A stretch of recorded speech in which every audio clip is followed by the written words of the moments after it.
نو ملحدین د کوم طرز حیات قائل دي د دې وضاحت وکړو. د خدای جل جلاله د وجود نه د انکار کولو سره د ملحدینو په طرز حیات کې هم تبدیلی راغلی ده، ځکه چې مذهب خو انسان ته د ژوند تېرولو ټولو طریقې ورښودلې دي چې کله څوک د مذهب نه بیزاره شي نو بیا یې خپله خوښه وي چې خو دوی عام طور سیکولریزم او سوشلیزم نظریې والا دي. یو مطلق ازادي ده او هغه دا ده چې انسان د مذهب د قید نه آزاد په خپله خوښه ژوند تېروي. انفرادي ژوند کې دا مکمل آزاد وي، دا د خپل خیر او شر مالک وي، هر څه چې کوي څوک ترې تپوس نشي کولی. دویم په مجموعي زندګۍ کې چې دوی کوم قانون جوړ کړی دی، مثال هم جنس پرستی قانون ملحدینو جوړ کړی دی، نو اوس بل چاته اختیار نشته دی چې څوک پرې اعتراض وکړي. مولوي صاحبانو دا ملحدین د کوم طرز حیات قائل دي؟ نو موږ دې کې وضاحت کړی دی چې دوی په د کاروبار په لحاظ سره د دنیا د معاشي لحاظ سره دوی کې دوه ډلې دي، یو سرمایه‌دارانه نظام دی، یو اشتراکیت دی، چې موږ مخکې وضاحت په دې باندې مکمل درسونه کړي دي. دوی عام طور چې دي سیکولریزم ذهن والا دي. سیکولریزم ذهن والا څه وایي؟ د مذهب ځان له کار دی، د حکومت ځان له کار دی. د مذهب د هر سړي انفرادي دغه ده، مذهب د هر چا انفرادي خوښه ده، یو څوک په عمل کوي او که نه کوي. مذهب به د چا په اجتماعیاتو کې کار نه ساتي، دا د دوی ذهن دی. او اسلام موږ په دې وضاحت کړو چې دا مکمل د اسلام سره متصادم دی، ځکه اسلام قوانین د اسلام د انسانانو د پاره څه کړي دي؟ وضع کړي دي. دغه شان د کې بیا موږ وضاحت کړو چې د مغربي فکر فلسفي بنیاد او ایمان درې سیزونه درجه لري. چا کم کوم مولوي صاحبانو؟ مولوي صاحبانو درې سیزونه موږ ویل چې دا ورته د ایمان درجه لري د یورپ لپاره. کم کوم ترقی او ازادي او مساوات زر زر وی کړ مولوي صاحبانو، ولې تاسو نه وی؟ بیا موږ ویلو چې د ازادي په دوه قسمه و، یو انفرادي او یو اجتماعي ازادي و. ویلي موږ نه ویلو مولوي صاحب اجتماعي ازادي کې بسو، په انفرادي ازادي کې بسو. انفرادي ازادي کې دا چې هر سړی خپل خوخه ده چې د بل حق ور سره نه متاثر کیږي. دا په انفرادي ازادي کې آزاد دی، کدا بربند ګرځي، کدا شراب څښي، کدا جواری کوي، کدا هر څه کوي، کدا موز کوي. بس د ازادي د بل چاته اختیار نشته چې د تسو کی، د تبلیغ کی، د امر بالمعروف او نهی المنکر کی، دا منع کی. دا د انفرادي او اجتماعي ازادي کې سوا. اجتماعي ازادي کې دا و چې دوی په اجتماعي ژوند کې ځان له یو قانون جوړ کی، بیا د دوی د خوخه د دوی وي د اخر موږ په خپل ځان له خوخ کړی دی. الګ به د الګ سره واده کوي، جنې به د جنې سره واده کوي، دا موږ ځان له د اخر خوخ کړی دی. اوس مسلمانانو له حق نشته چې په موږ اعتراض وکړي. موږ ورته چې موږ لپاره الله کوم قانون جوړ کړی دی، دا وحی په ذریعہ موږ ته نازل کړی دی، په قانون به تاسو ولې اعتراض کوئ؟ نو دې خبرو باندې دوی برقرار پاتې نشو. او د دې لیبلر د دې ازادۍ د لپاره دغه د لپاره دوی څه جوړ کړیو؟ لیبلر حکومتونه جوړ کړیو چې دوی څو کې دوی سونه د انسان د لپاره څو کې د ترقی د لپاره او د دې لپاره څومره مسایل لو بس چې د دوی په خواهشات پوره شي. لکه اوس چې کوم انسان دی د یورپ په ذهن کې د 2000 نه وروسته چې دا د پوسټ ماډرنزم کومه فلسفه ده، دوی بس نعوذ بالله سم نشته، بس خپل خواهش پوره کوه. ځکه دا ساينس دوی د ایجادات هم کوي. موږ ویلو مخکې کنه چې دا ساينس مخکې او معلوماتي شوبه وه، اوس ساينس د انسانانو خواهشات پوره کوي. د اوس تاسو ما بلوز د کتاب ما راوړی دی کې کورسې راوستي پاغې چې کینه به تا ته مساج کوي، بس نوکران تم ضرورت نشته، بس کې بنه. اوس دوی مختلف قسم دغه د ساينس په ذریعہ ایجادات کوي چې د انسان څه وشي خواهش پوره کوي. خو انسان چې څومره خواهشات پوره کوي، خو د انسان خو یو جسم دی کنه، یو جسم دی، یو ظاهر دی، یو باطن دی. دوی د باطن نه څه دي غافل دي، باطن نه دوی غافل دي، نو دوی خودکشي هم کوي. د دنیا هر یو وسایل ور سره شته دي، خدای څه کوي؟ د الله د ذکر نه، د الله د وحدانیت د دوی په زړونو کې نشته، د دوی په زړونو کې تکه توره تیاره ده. اوس یورپ اوس د خودکشي د لپاره قانون پاس کړی دی. په سویټزرلینډ کې داسې یو تیز ماشین اوس دوی راوښکلی چې په 13 سکندو کې سړی ایره کوي. بس هر سړی ویره بس ما ایره که ختم دی که. نو ولې هغوی د خپل ژوند د مقصد نه دی خبر. نو دا د طرز حیات ټول هر څه نظام یې الټه روان دی. ولې دا موږ چې دنیا ته راغلي یو که نه، دا هر یو څیز چې دنیا کې موږ وینو دا چا جوړ کړی وي، هغه دپاره هغه فارموله بیان کړي چې دا به داسې داسې استعمالوي. دا لاسپیکر هم چې جوړ شوی دی، د ده دپاره هم هدایت بیان کړي چې دې لاسپیکر دا به اوبو نه ساتئ، دله د بجلۍ ضرورت دی. اوس دا چې یو سړی په اوبو کې لړه کړي، د ده به څه فایده میلاو شي؟ نه به کېږي. دا چې موږ الله پیدا کړي دي، دنیا ته رالېږلي ور د آیت ساته، موږ اشرف المخلوقات پیدا کړي. موږ پرون د ملحد نه تپوس هم وکړو، زموږ نیکه خو آدم علیه السلام دی، موږ ته د اشرف المخلوقات خطاب میلاو شوی دی. د آدم علیه السلام د وجه نه الله رب العزت وکرمنا بني آدم موږ ته عزت راکړی. ستاسو مشر څوک دی؟ ستاسو مشر ډارون دی، کیډن هبل له کدا چې لسته مولا ذکر کړی چې ستاسو په دې کې کم یو مشر دی. زمونږ مشر خو معلوم دی، موږ له خدا معلوم دی چې اول خبرې اول انسان حضرت آدم علیه السلام د ملحدینو ته معلومات څه چې اول انسان څوک هیڅ ورته پته نشته دی زمونږ په نظم باندې خو حضرت حوا علیه السلام موږ ټول د آدم علیه السلام او د حوا نه پیدا یو دا ټول څومره چې انسانان دي تاسو د چا نه پیدا یې نو دا یو څو اعتراضات په من کړیو خو د ملحدینو سره د دې خبرو سوي جواب نشته دی ملحدین بې سکونه ژوند تېروي او اکثر خودکشي نه کوي د ملحدینو معاشي نظام چې دی ملحدین د معاشي نظام په حواله سره په دوه ډولو کې دي اوله ډله چې دا سرمایه دارانه نظام قایله ده کوم چې بنیاد په سود باندې قائم دی مولوی صاحبانو د سود په وجه باندې ډیر خلک د خپل رزق نه محرومېږي نن سبا وخت کې موږ پرونو ویل کنه چې 80% خلکو سره سونه دولت دی 60% دولت دی شابه او د 60% خلکو سره 80% دولت دی نو دا سراج نو اتوماتیکلی خلک به دې په موږ باندې اعتراض ولې کوي یاره الله وایي چې زراځي کې منو وي تاسو الله خلق دولت کې نمړ کړل الله نه تاسو ظالمانو خلکو دولت کې نمړ کړل الله خو قانون د انصاف بیان کړی چې تاسو زکات ورکوي عشر ورکوي د غریب سره خیر ښېګړه کوي صدقات ورکوي کله چې دا شیزونه په معاشره کې کېږي څوک به دولت کې مړ شي نه مړ کېږي دا خو نن سبا موږ د خپل اسلام باره کې مطالعه لروم خو الحمدلله بعضې خلک داسې هم دي چې هغوی بیا مسلمانان وي خو بیا د اسلام خلاف پراپګنډې کوي د اسلام مطالعه نه کړي او د اسلام د شریعت د فهم نه نوي خبر شوی نو بیا اعتراضات کوي ګورو مسلمانان دا کوي مسلمانان دا کوي نو د ملحدینو چې کوم ډل دوه ډلې دي سرمایه‌دارانه نظام چې کوم بنیاد په سود قائم دی د سرمایه‌دارانه نظام اصول داري چې هر یو انسان څه شه دی آزاد دی څنګه تجارت چې کوي چې په کومه طریقه ته منافع حاصلول شي کوي دوی ته اختیار وي که سود کې قبل طریقه کوي مذهب به د دې په منځ کې حایل نه واقع کیږي یعنی مذهب ته خپل ګټې نشي ملکول چې دا حلال دی او که دا حرام دی او د دې اکثر کارونه په سود باندې په بیمه باندې انټرست او قماربازي باندې کیږي بار ملکونو کې دوی د پاره دا کسینو ورته وای دا چې دا جواخانه ورته وای دا شرابخانه دا چې څومره ډانس پالټي نه او چې څومره دا کلبونه دي د ورته یو قانوني حیثیت تل حاصل دي هغه وی چې څه د خوخه وای کوي حالکه دا د انسانیت نه هم خلاف خبرې دي نو اول د دوی څه جواب اول ډله د ملحدینو مولوی زبانو تاسو نه تاسو کوم اول ډله په دې کې څوک دي د سرمایه‌دارانه نظام قائل دي ملحدینو ته به تاسو د معلومات چې دا ګوردوانه ملحدینو ډلې دي مولوی صاحب ته سرمایه‌دارانه نظام وضاحت وایي سرمایه‌دارانه نظام یو معاشي او معاشرتي نظام دی چې په دې کې سرمایه د حکومت په ځای د هر یو انسان په لاس کې وي سرمایه‌دارانه نظام هر یو انسان مکمل آزاد پرېښودلی دی چې څومره په خپله منابع کې زیاتوالی کولی شي هغه دې وکړي د مغرب ټول نظام هغه کیپیټالیزم په شکل کې وي لکه سرمایه‌دارانه نظام یا د اشتراکیت سوشلیزم په شکل کې وي د سرمایه‌دارانه نظام د بنیادونو تفصیل او وضاحت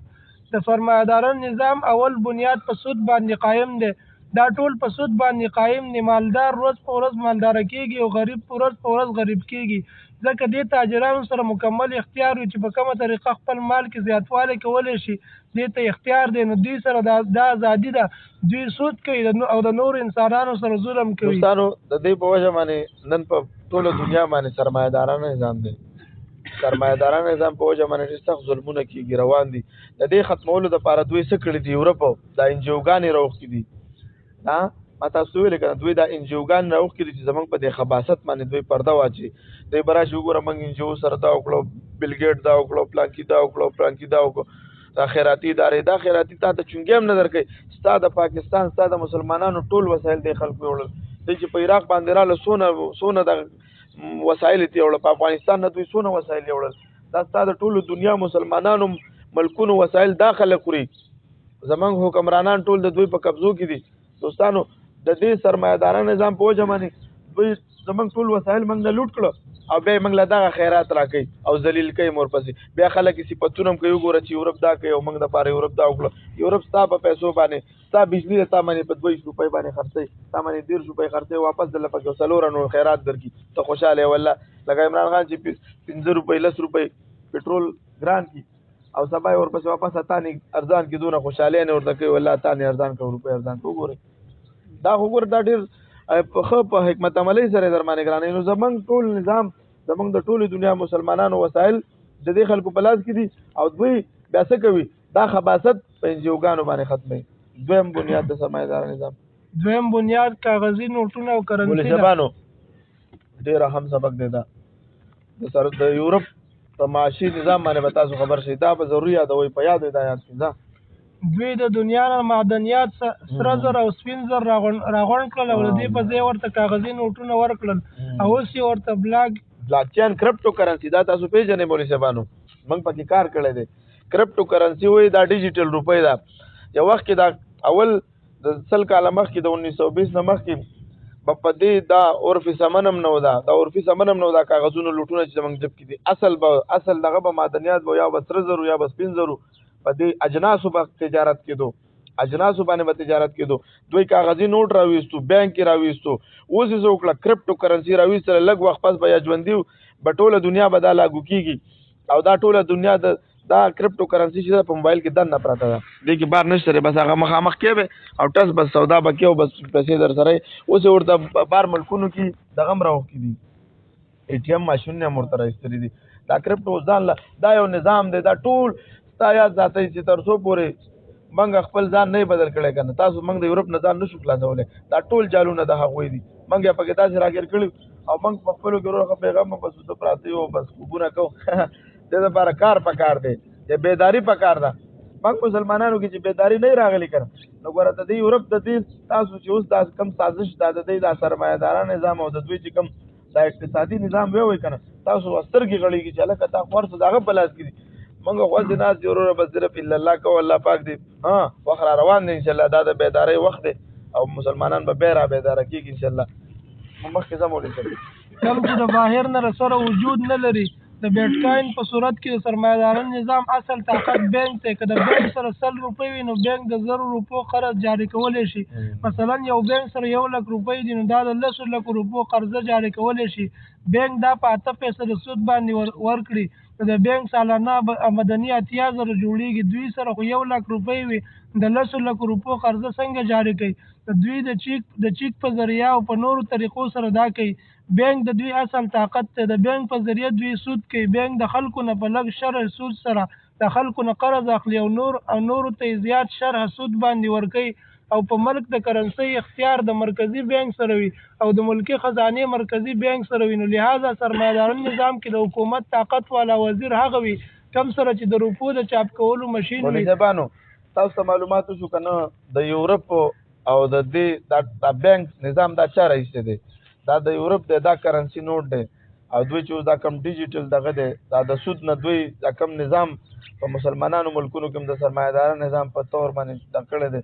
د دې لپاره کوشش د موږ علماء کرام ډیر کې الحمدلله لګیا دي چې دا یو متبادل نظام راولي د دې بانکینګ نه ځان خلاص شي یقینا درته وایم چې تر څو پورې دا ویل کاغذي صاحب چې الله پاک دی وبخي نواز شریف ته ویلي مو چې پاکستان نه د سود نظام ختم کاوه نه ختمېږي چې نه ختمېږي نه الله عذاب تم ځان ټینګ کوي وګوره دا ټول دنیا باندې رښتیا خبره چې څوک فاذنوا بحرب من الله ورسوله آیات مبارک ده کنه څوک چې سود کوي نو دا څه کوي الله او د رسول سره څه کوي اعلان جنگ دی کنه دی وګوره دا ذاتي د مغربي نظام د دوی اول بنیادی څه شو سرمایه‌دارانه نظام او دویم نظام کاغذي نوټونه دویم څه شو دویم بنیادی کاغذي نوټونه دوی د څه په ذریعہ د بانک په ذریعہ باندې او بانک دا فراډ تاسو ته پته ولګي چې 1 لک روپۍ او تاسو ته 10 لک روپۍ قرض ورکړي دا په 1 لک روپۍ باندې په کال کې 80,000 غټي او دا تانه 2% تاسو اوس په پاکستان کې داخله سود کې بانک کې پیسې جمع کوي تاسو وي 15% غټه بدر کوم سو لک دی ورکړل کنه نو کال کې 15000 روپۍ غټه ډبل په 10% ورکړي 15000 د غټه ټول نظام دویم بنیاد چې د محصول او ټیکس ته زموږ څخه دریم بنیاد د سرمایه‌داران نظام یو ظلم دا هم دی چې معاشري په هر فرد نه محصول یعنی ټیکس اخلي دوی په بازار کې په هر څیز باندې ټیکس لګولې دی او دې ته نوم ورکړی د سیل ټیکس یعنی موږ چې څه استعمالو د حکومت سیل ټیکس مطلب موږ چې څه استعمالو بدابت حکومت ته ورکړي د حکومت ته غریب عوامو نه ټیکس اصولوي حکومت چې کله ملکی خزانه لوټ کړي نو بیا دوی قرض اخیستل شروع کړي او د قرض د ادا کولو لپاره په عوامو باندې مختلف ټیکسونه ولګي نو لہذا اوس دې سرمایه‌داران نظام ټول ملکونه په خپل جال کې ګیر کړي دي چې یو ماشوم پیدا شي هغه د دوی د عادي قرضدار وي او دا چې بیا لوی شي ټول عمر حکومت ته ټیکسونه ادا کوي تر مرګه پورې مولوي ځبانو دا په اسلام کې ټیکس نشته دی اسلام کې عشر دی او زکات دی عشر او زکات به د مالدارو نه غوښتل کېږي او په غریبانو به خوړل کېږي داسې څه وکړه نن ستا په پاکستان په افغانستان څونه چې افغانستان کې الحمدلله اوس اسلامي امارت دی هلته ټیکسونه شکر دی نشته خو دلته چې څومره دا ټیکسونه دي که نه دا ظلم دی دا ټیکس د څه لپاره اخیستل کېږي؟ د حکومت د خرچو پوره کولو لپاره. د حکومت دومره خرچې کوي نوم د مدینې د ریاست استعمالوي، خرچې د څومره کوي؟ د یورپ والا دونه خرچې نه کوي. عمران خان بابا به چې کله په اپوزیشن کې ویله د هالند وزیر اعظم سایکل باندې دغه ته ځي او د په دې 4 کالو کې موږ لونه خو چې کله دا په سایکل باندې اسمبلی ته راغلی چې موږ یو شی واقعي د صادق دی او امین دی. دوی هر یو انسان ماشوم چې پیدا شي دا قرضدار پیدا کېږي او قرضدار موږ ولی نظام دا غوي په لاس کې دی. سرمایه‌دار نظام څه شی دی؟ ټیکسونه لګولې دي. اوس چې اسلام خلافت راشي نو را ټیکسونه مکسونه څه وي؟ هر څه به ختم شي. هر سړی به خوشاله بیا د ټیکسونو نه قرض نه به بیا آزاد ژوند تیری. څلورم بنیاد سرمایه‌داران نظام بین الاقوامي تجارت ته. څلورم بنیاد بین الاقوامي تجارت ته. په دې باندې د مغربي قوتونو قبضه ده. بین الاقوامي تجارت صرف په 4 کرنسو باندې کوي. ډالر یو ډالر صحیح دی. ډالر یورو او پاونډ او جاپانی ین دی. مسلمان یو ملک کرنسی پکې نشته. څومره موږ 50 ملکونه یو الحمدلله. د چا اجلاس هم کې او آی سی والا مسعود اظهر ته په ډېر خسته او آی سی وراله بس لاړه. 50 ملکونه موږ یو مسلمانانو کرنسی داسې طاقتور نه شو چې موږ په دې کې شامل کړي. 9% تجارت دا په ډالر کې کیږي. سو 9% ډالر او 11% تجارت دا په نورو کرنسو کې کیږي. او د چاپ کولو دا اختیار د ډالر دا چا سره د امریکای مرکزی بانک سره دی. نو چې کله پر دې مثال ستا بین الاقوامي تجارت کې د مسلمان حصہ نه پیدا شي وخت پورې دا ترقی من کولې شو. مسلمانانو له خپل یو بلاک پکار دی دغه پکار دی د لپاره چې کم شاه فیصل صاحب او بټو صاحب خپل وخت کې خواریګانې کړي هغه دوانه ختم کړو. مسلمانان نه پریدي بنګا زمونږ کې چې کم ځوانان ما هوته پرونو ویل چې د دې خلکو خلاف را پاسې دي موږ پرونی 10 کې تیر شوی دا یا به بدنامي یا به شوټ کوي مخه نه به خوا کوي. مسلمانانو هیروګانو د مسلمانانو په من کې دا ډاکټر عبدالقادر خان صاحب رحمه الله وفات شو الله پاک دی جنتونو ورکړي. د ټول مسلمانانو د لپاره پاکستان د لپاره اټم بم جوړ کو. دوی باندې سوره کوشش وکړ مشرف ته چې دا موږ دراکه چې دا موږ څوک پر دې مثال ختم یې ګذرده. دا هیروګان ستاسو مسلمانانو دوی څه کوي ولې نظام دا غوي په لاس کې تر څو پورې چې موږ لاندې طبقه نه ولا بری طبقه پورې موږ د خپل ژوند بدل نکو موږ سوچ فکر نکو موږ د دې چالو نه نشو خلاصېدل. اوس بین الاقوامي تجارت کې د یو مسلمان کرنسی خو نشته. مسلمانانو لپاره کار دي چې څوک موږ په خپل باندې په خپل خو باندې ودرېږو موږ په دې کې خپل مسلمانانو مېس کې تجارت آزاد تجارت جوړ کو. دا سيزونه زمونږ د ترقۍ لپاره ضروری دي او که چېرته نه وینو بس دا خو موږ تاسو صرف خودل کو چې ګوره 9% تجارت دا په ډالر کې کیږي او دا 11% په نورو کې په د دنیا په سلورو کرنسو کې د ټولو دنیا تجارت کیږي. کم دي یورو پاونډ جاپانی ین او تجارت او ډالر شو. پنځم نظام چې دی پنځم بنیاد د سرمایه‌دارانو نظام هغه کارپوریشن دی. په سرمایه‌دارانو نظام کې دولت صرف یو څو کسانو په لاس کې وي نو دوی شرکتي کمپنیانې جوړې کړي.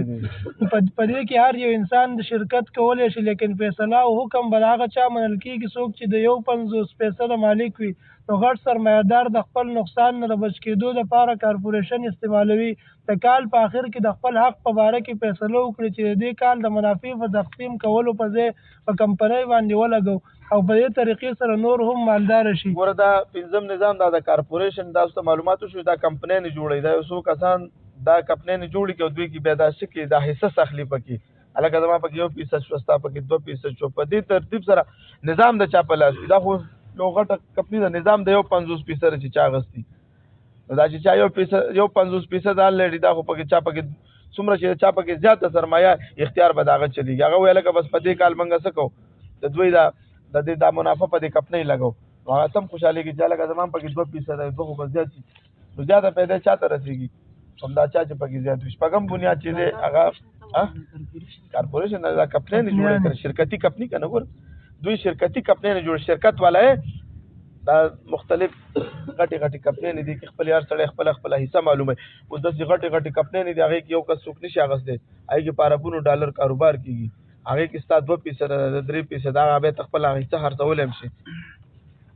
شپږم بنیاد د سرمایه‌دارانو نظام بیمه کمپنیانې یا بیمه پالیسي ده. د سرمایه‌دارانو نظام د تحفظ لپاره بیمه کمپنیانې جوړې کړي دي. دا کمپنیانې د خلکو د صحت د مال د تجارت وغیره ضمانت اخلي او د دې په بدل کې دا د هر یو انسان نه د هغه د آمدن صحیح هر میاشت وصولوي. نو دې سره دا کمپنیانې مالداره شي ځکه دوی 10% هم نه واپس کوي او د ټولو خلکو نه مال راجمع کوي او دا هم د مغربي نظام حصه ده. مولوي صاحبانو دا ګوره بیمه پالیسیانې دې ته وایي ښه بیمه پالیسیانو ته تاسو وضاحت وشو تاسو ته وایي چې هلکه موټر دې واغستو ما سره بیمه کا که اکسیډنټ دې وکړو نو زه به تا ته د دې واپس جوړوم دله ته ما لاره میاشت دونه راکړې تا ته مو ما ته مو ټول یورپ بیمه دی څه شی دی ټول یورپ بیمه پالیسي کوي نو دې کې اکسیډنټونه ټول کوي نه کوي څوک پکې دونه خو نه مري چې بس هر یو سړی مري او یو دا کوي نو دوی 10% هم نه واپس کوي دا 90% دوی جب تا چې نو دا خلک دا نظام ورسره څه کېږي ورځ په ورځ باندې مالداره کېږي دا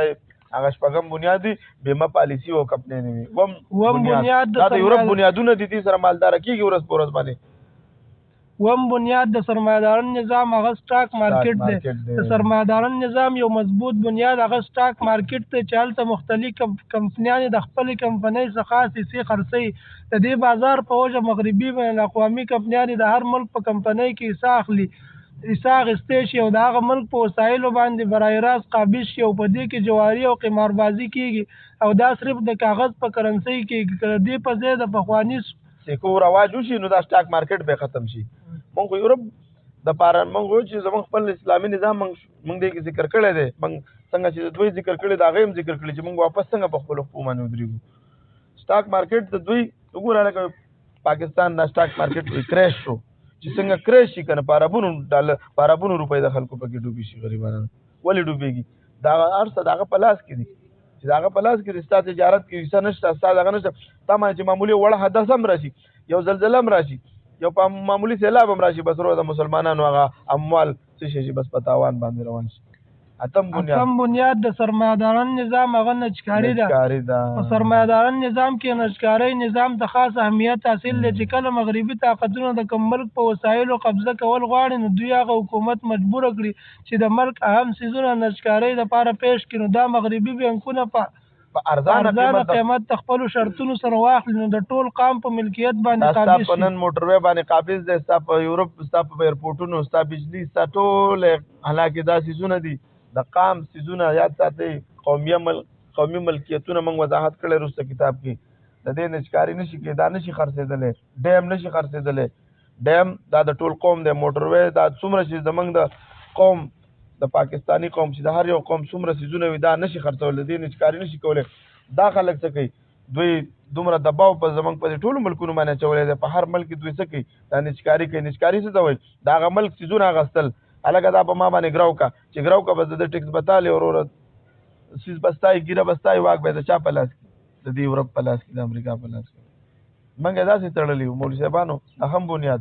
نهم بنیاد د سرمایه‌داران نظام هغه قومي قرضه ده د قومي قرضې په وجه مغربي طاقتونه د ملک په ټولو پالیسیو باندې اثرانداز کېږي کوم حکومت چې کله قومي خزانه لوټ کړي نو د ملک د ضرورت لپاره دوی قرض اخلي د ورلډ بانک نه او د IMF نه حکومت ته دوی په یو خاص سود باندې قرض ورکوي او د قرض ورکولو په وخت کې خاص شرطونه هم لګوي د هغې نه بغیر قرضه نه ورکوي که کوم ملک ته یورپ ډالر قرض ورکوي نو 10% سود باندې او دې ته وایي چې تاسو به د سود روپۍ څنګه ادا کوئ نو دوی ورته وایي چې په عوامو 10% تا ته یو یورپ ډالر قرض درکړي اوس عمران خان ته راغلی دي که نه دی تا ته وایي چې هلکه ته دا قرض څنګه ادا کړې زه قرض در کوم خو راکې به څنګه موږ ورته وایو که نه دی ورته وایي یاره وایي موږ چل راته وښیه وایي 10% په عوامو باندې نور ټیکس ولګوه دا چې اوس ورته ویلي چې یاره نور ټیکسونه به لګوئ نو دا سالانه 10 کروڑه روپۍ جوړېږي بیا چې دا چې کله ټیکس ولګوي نو لا سالانه 10 کروڑه جوړېږي دا به موږ ته د سود په طریقې نو دا په 10 کالو کې راکړي نو دا په 10 کالو کې چې دا 10 کروڑه شي نو یو ارب ډالر جوړېږي که نه یو ارب سود ووښتو یو ارب پیسې شي دا قرض شي بعضې ممالک 10 کروڑه اضافي محصول هم لوټ کړي دا د نوې کوم چې د دغه والا نوې روشنخیال زمونږ حکمرانان دي دوی هغه د سود پیسې هم څه کړي لوټ کړي نو بیا عالمي بانک دوی ته څه وایي چې هلکه تاسو اوس څه وکړئ موږ دله دا 50% دا سود معاف کوو تاسو وکړئ دومره کسان د نوکرونو وباسئ دومره په ملک کې د فحاشۍ اډې جوړې کړئ دا عبارت وي او دې کې ټول وضاحت شوی او دوی دا واپس نه کړي نو عالمي بانک دوی ته وایي چې تاسو دومره کسان د نوکرۍ نه وباسئ او یا په خپل ملک کې د فحاشۍ مرکزونه جوړ کړئ خانداني منصوبه بندي عامه کړئ په ملک کې د جوارۍ قماربازۍ مرکزونه جوړ کړئ وغیره که دا کارونه تاسو وکړل نو موږ به دوی په بدل کې دومره کروڑه ډالر معاف کو حکومت چې څومره به د عنوان وي عمره به د دې ادارو اثر لاندې ودې دوستانو زمونږ چې څومره حکومتونه دي تیریږي یاد ساتئ دا دومره په دنوانه دي او دومره د دې خلکو د انډر لاندې دي تر څو پورې چې موږ مسلمانان په خپلو خپو نه ودرېدلي او موږ نشته خپل حکمرانان زمونږ نیکان خلک نه راغلي